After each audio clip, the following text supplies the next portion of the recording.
कहानी की शुरुआत में जंगल के बीचों बीच हमें कुछ योद्धाओं को दिखाया जाता है जो लगातार आगे बढ़ रहे होते हैं। इन योद्धाओं में सबसे आगे जिबारो होता है। इन योद्धाओं को देखकर ऐसा लगता है कि ये दूसरे राज्यों के ऊपर कब्जा करते हैं और उन्हें लूट लेते हैं। अब ये जंगल में एक जगह रुकने का फैसला करते हैं जहां जिबारो अपने घोड़े को पेड़ के साथ बांधकर पास ही की झील में पानी पीने के लिए जाता है। और जब वो झील के पास पहुंचता है तो देखता है कि पानी के अंदर सोने का एक टुकड़ा है जिसे देखकर वो हैरान हो जाता है। वैसे भी इन सोल्जर्स, इन योद्धाओं का यही काम है, ये दूसरे राज्यों को लूटते हैं। लेकिन जिबारो को नहीं पता होता कि पानी के अंदर से कोई उसे देख रहा है। जिबारो वहां से जाने लगता है। उसे महसूस होता है कि उसके पीछे कोई है, पर जब वो पीछे देखता है तो वहां पर कोई नहीं होता। उसके जाने के बाद पानी के अंदर से एक गोल्डन लेडी निकलती है जिसका नाम सायरन है।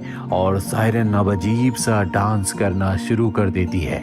डांस करने के बाद वो जोर से चिल्लाती है और उसकी चीख की आवाज सुनकर यहाँ आसपास जितने भी सोल्जर्स होते हैं सब के सब उसकी तरफ खींचे चले जाते हैं। दरअसल उसकी आवाज से हर कोई मंत्र मुग्ध हो गया है। और जब वो सायरन को देखते हैं तो हर कोई उसे पाना चाहता है।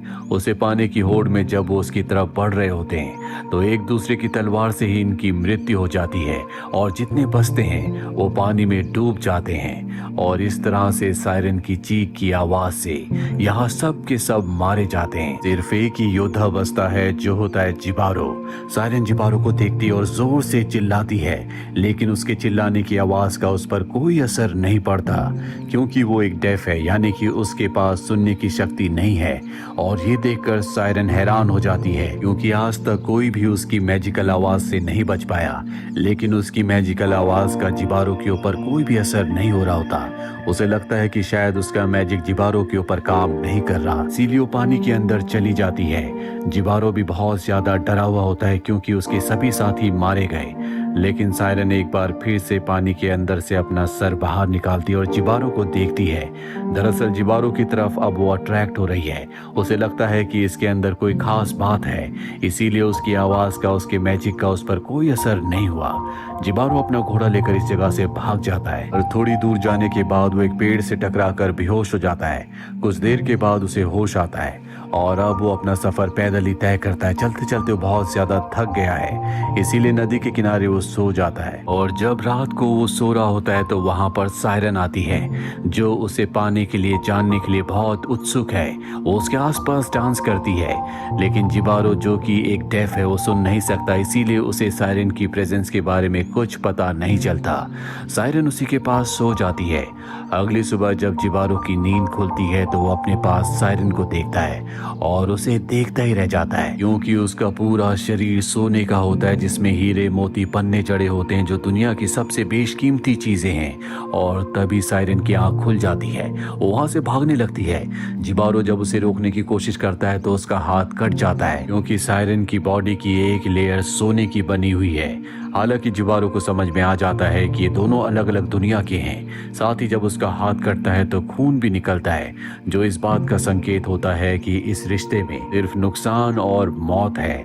लेकिन जिबारो की आंखों में सोने, हीरे, मोती, जवाहरातों का लालच आ जाता है और उसी लालच के चलते वो उसका पीछा करना शुरू कर देता है। सायरन भी लगातार नदी में बहते हुए डांस कर रही होती है और नदी के किनारे पर आकर सोल्जर अपनी तलवार को नीचे रख देता है। सायरन भी उसे देखती है। उसकी आंखों में उसे पाने की एक ललक है क्योंकि वो पहला ऐसा इंसान है जो उसकी आवाज से जिंदा बचा है। और अब ये दोनों एक दूसरे की तरफ बढ़ने लगते हैं। जल्दी ये दोनों एक दूसरे के करीब आ जाते हैं, जिसके बाद ये किस करते हैं। जिबारो के होंठों से खून निकलता है जो इस बात का संकेत होता है कि ये दोनों एक दूसरे के लिए नहीं बने। लेकिन जिबारो अपने सोने, हीरे, मोती, जवाहरातों की लालच को पूरा करना चाहता है, जबकि सायरन अपने लस्ट को पूरा करना चाहती है। ये दोनों एक दूसरे के करीब आए हैं क्योंकि इन दोनों के मन में अपने अपने लिए लालच है। ये दोनों एक दूसरे के बारे में बिल्कुल नहीं सोचते। और अब जब एक दूसरे के करीब होते हैं तो जिबारो सायरन के ऊपर अपने सिर से हमला करके उसे बेहोश कर देता है। इसके बाद वो सायरन की बॉडी से उसकी सभी ज्वेलरी जो कि बेशकीमती है, साथ ही उसकी स्किन जो कि सोने की है, उसे भी निकाल देता है। और उसे निकालते हुए सायरन बहुत ज्यादा इंजर्ड हो जाती है, पर जिबारो को उसकी चोट से, उसके दर्द से कोई फर्क नहीं पड़ता। वो बस अपने लालच को पूरा करना चाहता है। वो उसके शरीर से सोने का एक एक कतरा निकालने के बाद उसे नदी में फेंक देता है और वहां से उस सोने को लेकर भाग जाता है। लेकिन सोने का वजन बहुत ज्यादा होता है, जिसे उठाने में उसे बहुत प्रॉब्लम हो रही होती है। लेकिन फिर भी उसके अंदर का लालच कहता है कि उसे सोना लेकर यहाँ से जाना है, जबकि वो जानता है कि इस जंगल से निकल पाना इतना आसान नहीं है। वहीं हमें सायरन की बॉडी को दिखाया जाता है जो बहते हुए अपने तालाब तक पहुंच जाती है, जिसके बाद खून का एक सैलाब निकलता है जो पूरी नदी में फैल जाता है। वहीं जिबारो बहुत ज्यादा थक गया होता है, इसीलिए नदी के किनारे वो पानी पीता है जिसमें सायरन का मैजिकल खून भी होता है। और सायरन का मैजिकल खून जब पानी के साथ उसके पेट के अंदर जाता है तो उसके सुनने की शक्ति उसे मिल जाती है। उसने पहली बार आवाजें सुनी होती है, इसीलिए वो अजीब सा बिहेव करने लगता है। उसे कुछ समझ नहीं आता कि सब उसके साथ क्या हो रहा है, पर जल्दी वो अपने आप को शांत करता है और यहाँ से निकलने की तैयारी करने लगता है। वहीं सायरन को दिखाया जाता है जो पानी से बाहर आती है, वो अब भी जिंदा होती है। और जब वो अपने शरीर को देखती है तो उसे बहुत दुख होता है, क्योंकि उसके सुंदर जेवरात जो कि उसके शरीर की शोभा बढ़ाते थे, जिन पर उसे गुरूर था, वो सब के सब अब जिबारो लेकर जा चुका है। और इसी के साथ उसका भ्रम भी टूट जाता है। दरअसल उसे ऐसा लग रहा था कि जिबारो उसे पसंद करता है, लेकिन अब उसे पता चल गया है कि जिबारो सिर्फ उसके सोने चांदी हीरे जवाहरात के लिए उसके पास था।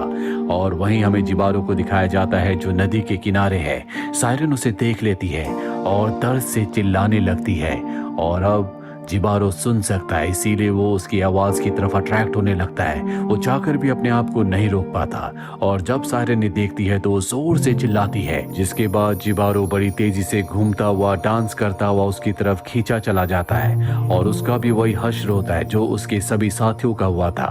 पानी के नीचे हमें बहुत सारे स्कल्स दिखाए जाते हैं, जिसका मतलब ये है कि सायरन यहाँ पर हजारों लोगों को मार चुकी है। पर अब सायरन के पास भी कुछ नहीं बचा। जो उसके शरीर की सुंदरता थी, जो उसकी ज्वेलरी थी, जिस पर उसे गर्व था, अब वो उससे छिन चुका है। दरअसल ये पूरी की पूरी कहानी आज की दुनिया को रिप्रेजेंट करती है, जहां पर हर एक इंसान दूसरे इंसान से किसी न किसी लालच, किसी न किसी कारण से जुड़ा हुआ है। जिस तरह से जिबारो सायरन के पास गया क्योंकि उसे उसका सोना, हीरे, मोती, जवाहरात चाहिए थे, वहीं सायरन भी जिबारो के पास इसलिए गई क्योंकि वो अपनी लस्ट को पूरा करना चाहती थी। इन दोनों के मन में एक दूसरे को इस्तेमाल करने का लालच था, और बुरे काम का बुरा अंत ही होता है। जिस तरह से जिबारो के मन में सोने का लालच था, उसने सोने को पा तो लिया, लेकिन वही सोना उसकी मौत का कारण बना। वहीं सायरन जिसने कई लोगों को मारा, उसी के एक शिकार ने उसकी वो हालत कर दी जिसके बारे में उसने कभी सोचा भी नहीं था। उसकी सारी ज्वेलरी जिस पर उसे कभी गुरूर हुआ करता था, वो सब कुछ उससे छीन लिया। आज की दुनिया में भी इंसान उतने ही क्रूर हैं जितना कि जिबारो था। उसने सायरन की बॉडी से सोना निकालते हुए उसे बहुत जख्मी किया था, बहुत दर्द पहुंचाया था। आज की दुनिया में भी इंसान अपने लालच को पूरा करने के लिए किसी भी दूसरे इंसान को किसी भी तरह की तकलीफ देने से पहले सोचता तक नहीं है। जिस तरह से सायरन ने अपने लक्ष्य को पूरा करने के लिए बहुत बड़ा रिस्क लिया, ये जानने के बाद भी कि वो एक सोल्जर है। ये दोनों अलग अलग दुनिया के हैं। आज की दुनिया में भी इंसान अपनी लस्ट को, अपने लालच को पूरा करने के लिए हर तरह के रिस्क लेने के लिए तैयार है, भले उसमें उसकी जान क्यों ना चली जाए। हालांकि हमें जिबारो की कहानी एक एनिमेटेड सिंपल कहानी लगती है, लेकिन इसके पीछे बहुत सारे हिडन मीनिंग्स हैं जो बार बार आपको देखने पर पता चलेंगे। नेटफ्लिक्स पर आप इस एपिसोड को देख सकते हैं। उम्मीद करते हैं कि ये कहानी आपको पसंद आई होगी।